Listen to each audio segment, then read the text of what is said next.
ये खबर पारुल यूनिवर्सिटी द्वारा प्रस्तुत की गई है। राज्यसभा में विपक्ष की टूट से एनडीए ऐतिहासिक बहुमत की तरफ कदम बढ़ा रहा है। आम आदमी पार्टी के बाद अब तृणमूल कांग्रेस के बड़े नेता भी बीजेपी में शामिल हो गए हैं। 2/3 बहुमत के जादुई आंकड़े से अब एनडीए सिर्फ कुछ ही कदम दूर रह गया है। नमस्कार, मेरा नाम है अंशुल शर्मा और आप देख रहे हैं दैनिक जागरण। आज हम बात कर रहे हैं देश की संसद के उच्च सदन यानी राज्यसभा की, जहां विरोधी दलों में मची फूट के कारण भारतीय जनता पार्टी और राष्ट्रीय जनतांत्रिक गठबंधन यानी राजग की ताकत में एक अभूतपूर्व इजाफा हुआ है। चलिए आपको विस्तार से समझाते हैं राज्यसभा का ये पूरा नंबर गेम।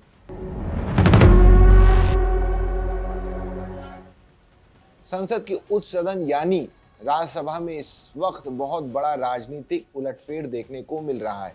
विपक्षी दलों में लगातार हो रही टूट और बिखराव के कारण भारतीय जनता पार्टी की ताकत बहुत तेजी से बढ़ती जा रही है। पिछले कुछ वक्त में देश के भीतर ऐसे राजनीतिक घटनाक्रम हुए हैं जिन्होंने राज्यसभा में बीजेपी और पूरे राष्ट्रीय जनतांत्रिक गठबंधन यानी राजग की शक्ति को अप्रत्याशित रूप से बढ़ा दिया है। इस बड़े बदलाव के बाद अब राजग ऐतिहासिक रूप से राज्यसभा में 2/3 बहुमत हासिल करने के बेहद करीब पहुंचता हुआ दिखाई दे रहा है।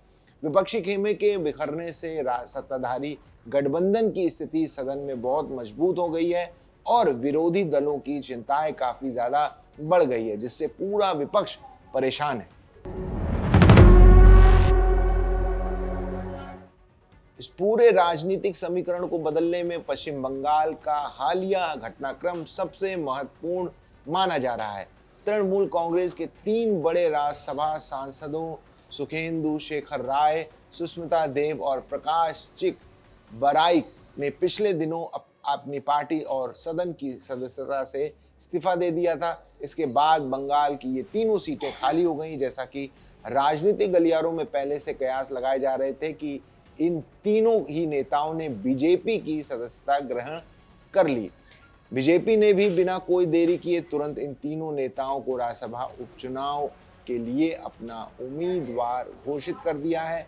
चूंकि पश्चिम बंगाल में बीजेपी ने ऐतिहासिक बहुमत हासिल किया है, इसलिए आगामी 24 जुलाई को होने वाले इस उपचुनाव में इन तीनों प्रत्याशियों की जीत पूरी तरह से तय मानी जा रही है। इन तीनों नई सीटों के आने के बाद राज्यसभा में सत्ताधारी दल का गणित पूरी तरह बदल जाएगा और वो बेहद मजबूत स्थिति में आ जाएगा। वर्तमान में 245 सदस्यों वाले उच्च सदन में अकेले भारतीय जनता पार्टी के पास 114 सदस्य मौजूद हैं। जब बंगाल के ये 3 नए सदस्य भी जीत कर आ जाएंगे तो अकेले बीजेपी की सदस्य संख्या बढ़कर 117 तक पहुंच जाएगी। इससे बीजेपी का हौसला और उत्साहित होगा और वो ज्यादा काफी बड़ा उनका उत्साह बढ़ जाएगा। अब जरा राज्यसभा के पूरे नंबर गेम और राजग के आंकड़ों को विस्तार से समझते हैं। राजग के सहयोगी दलों के पास इस वक्त कुल 26 सदस्य हैं। अगर इन 26 सदस्यों में झारखंड से हाल ही में जीत कर आए 3 बीजेपी समर्थित निर्दलीय सांसदों को भी शामिल कर लिया जाए तो राजग का पूरा कुनबा बढ़कर 146 सदस्यों का हो जाता है। इसके अलावा सदन में 7 नामित सदस्य भी मौजूद हैं। वैसे तो ये नामित सदस्य आधिकारिक तौर पर किसी भी राजनीतिक खेमे में शामिल नहीं हैं, लेकिन परोक्ष रूप से इन्हें हमेशा सत्ता पक्ष का समर्थक ही माना जाता है। इस तरह जब भी सदन के भीतर किसी महत्वपूर्ण मोड़ पर नंबर गेम की असली जरूरत पड़ती है तो इन 7 नामित सदस्यों को जोड़ते ही राजग की कुल संख्या बढ़कर 153 तक पहुंच जाएगी। राज्यसभा में 2/3 बहुमत का आंकड़ा हासिल करने के लिए कुल 164 सदस्यों की जरूरत होती है। इस लिहाज से देखा जाए तो राजग अब इस ऐतिहासिक जादुई आंकड़े से सिर्फ 13 कदम यानी 13 सदस्यों की दूरी पर रह गया है। इस आंकड़े तक पहुंचने में आम आदमी पार्टी की टूट ने सबसे बड़ी और मुख्य भूमिका निभाई है।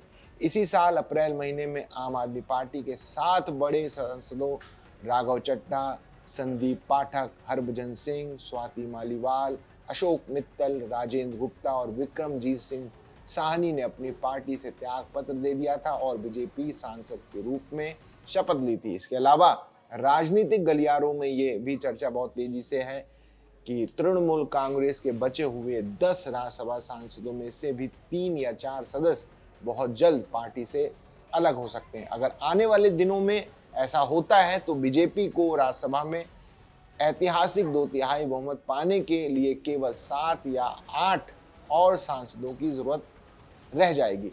विरोधियों की इस फूट ने राजग को संसद के उच्च सदन में एक अभूतपूर्व और शक्तिशाली स्थिति में लाकर खड़ा कर दिया।